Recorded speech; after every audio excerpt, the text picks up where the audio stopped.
सास और बहू के बीच लड़ाई। यह कहानी एक छोटे से गांव की है। परिवार में सास और बहू के बीच लगातार संघर्ष चल रहा था। परिवार में कुल मिलाकर 4 सदस्य थे, सास, बहू, उनके बेटे और उनकी बेटी। ये कहानी हमें ये दिखाती है कि किस प्रकार छोटे छोटे मतभेद और गलतफहमियां रिश्तों को बिगाड़ सकती हैं और एक परिवार में तनाव का कारण बन सकती हैं। परिवार की शुरुआत। सास का नाम बृजवती था और बहू का नाम सुनीता। बृजवती का पति बहुत पहले ही इस दुनिया से चला गया था और अब वह अपने बेटे सुरेश और बहू सुनीता के साथ रहती थी। सुरेश और सुनीता की शादी को अब कुछ साल हो चुके थे और उनके घर में एक प्यारी सी बेटी भी थी जिसका नाम पूजा था। बृजवती ने हमेशा से अपने बेटे की परवरिश बहुत सख्त तरीके से की थी और उसका मानना था कि घर में सबको उसकी तरह अंधा अनुशासन में रहना चाहिए। सुनीता, जो कि एक मध्यम वर्गीय परिवार से आई थी, ने अपनी ससुराल में आते ही समझने की कोशिश की थी कि उसकी सास की आदतें अम्मा की तायदाद तो क्या हैं। लेकिन बृजवती के व्यवहार और उसके सख्त नियमों के कारण सुनीता को घर में अपनी जगह बनाने में बहुत कठिनाई हो रही थी। शुरुआत में सब कुछ ठीक था, लेकिन धीरे धीरे दोनों के बीच छोटे छोटे मतभेद उभरने लगे। बृजवती की सख्त शर्तें। बृजवती का मानना था कि घर में कोई भी काम बहू को ही करना चाहिए। उसे लगता था कि घर के सभी छोटे मोटे कामों को सुनीता ही करेगी, क्योंकि वह घर की नई बहू है। हालांकि सुनीता दिन रात घर के कामों में लगी रहती थी, लेकिन उससे यह महसूस होने लगा कि उसकी सास उसके कामों में बहुत दखलंदाजी करती हैं। जब भी कुछ गलत होता, बृजवती उसे तुरंत ताने देती थी। उदाहरण के लिए, रोटियां जल जाती थीं या घर की सफाई ठीक से नहीं हो पाती थी, तो बृजवती चुप नहीं रहती थी और गुस्से में आकर सुनीता को डांट देती थी। वहीं सुनीता को ये बहुत तंग करने लगा कि वह जो भी करती, बृजवती उसकी तारीफ नहीं करती, बल्कि उल्टा उसे ही फटकार लगाती। इस स्थिति से वह परेशान हो गई थी। सुनीता की शिकायतें। सुनीता का मानना था कि बृजवती बहुत ज्यादा हस्तक्षेप करती थीं और उसकी जिम्मेदारियों में टांग अड़ाती थीं। वह सोचती थी कि यदि वह अपने पास अपने घर में थोड़ी सी भी आज़ादी चाहती है, तो सास उसे रोक देती है। यही नहीं, बृजवती कभी भी उसे निजी तौर पर समय बिताने का मौका नहीं देती थी, जिससे सुनीता बहुत मानसिक तनाव महसूस करती थी। एक दिन सुनीता ने अपने पति सुरेश से इस बारे में बातचीत की। उसने कहा, तुम्हारी माँ के साथ मुझे रहने में बहुत कठिनाई हो रही है।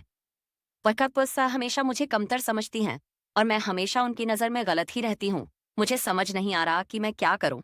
सुरेश ने सुनीता को शांत करते हुए कहा, तुम्हारी सास को समझाना बहुत मुश्किल है, लेकिन मैं तुम्हारी मदद करूंगा। हमें इस समस्या का हल ढूंढना होगा।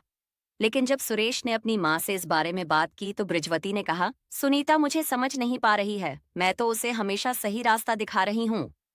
अगर वह काम ठीक से नहीं करेगी तो क्या मैं चुप रहूंगी? सुरेश ने उसे समझाने की कोशिश की, लेकिन बृजवती ने यह सुनने के लिए तैयार नहीं थी। बढ़ती तकरार।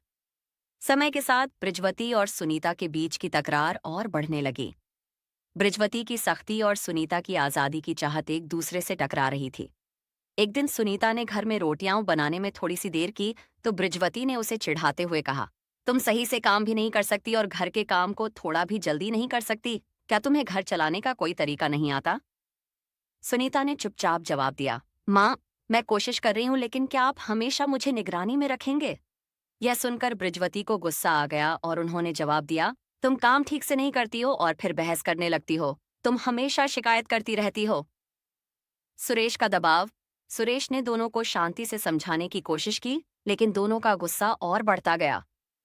वह ये नहीं समझ पा रहा था कि इस स्थिति से कैसे निपटे। वह अपने माँ और पत्नी के बीच फंसा हुआ महसूस कर रहा था। यह स्थिति घर में तनाव और असंतोष का कारण बन रही थी। घर में शांति नहीं थी और यह दोनों के रिश्तों को और तनावपूर्ण बना रहा था। सुरेश समझ नहीं पा रहा था कि वह किसका पक्ष ले, क्योंकि उसकी माँ और पत्नी दोनों ही उसे प्यार करती थीं, लेकिन उनकी आपस की अनबन ने उसे बेचैन कर दिया था। समाधान की ओर।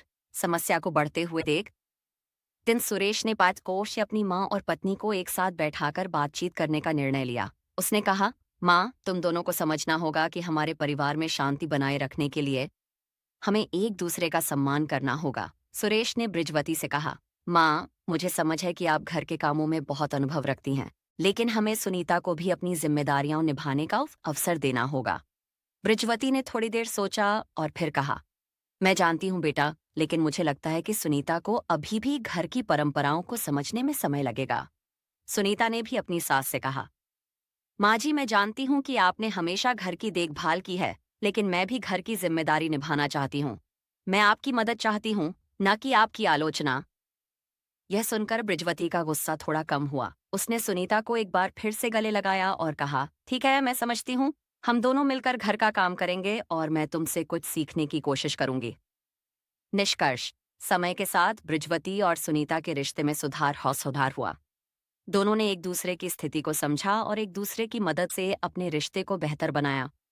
बृजवती ने सुनीता को घर की परंपराएं समझाईं और सुनीता ने बृजवती को यह समझाया कि कभी-कभी बदलाव जरूरी हो सिप्ती होता है। इस कहानी से यह शिक्षा मिलती है कि परिवार के हर सदस्य के दृष्टिकोण और आवश्यकताओं का सम्मान करना चाहिए। छोटी-छोटी समस्याएं कभी-कभी बड़े झगड़ों का कारण बन सकती हैं, लेकिन अगर हम एक दूसरे की भावनाओं को समझें और मिलजुल कर काम करें, किसी भी कठिनाई को सुलझा सकते हैं।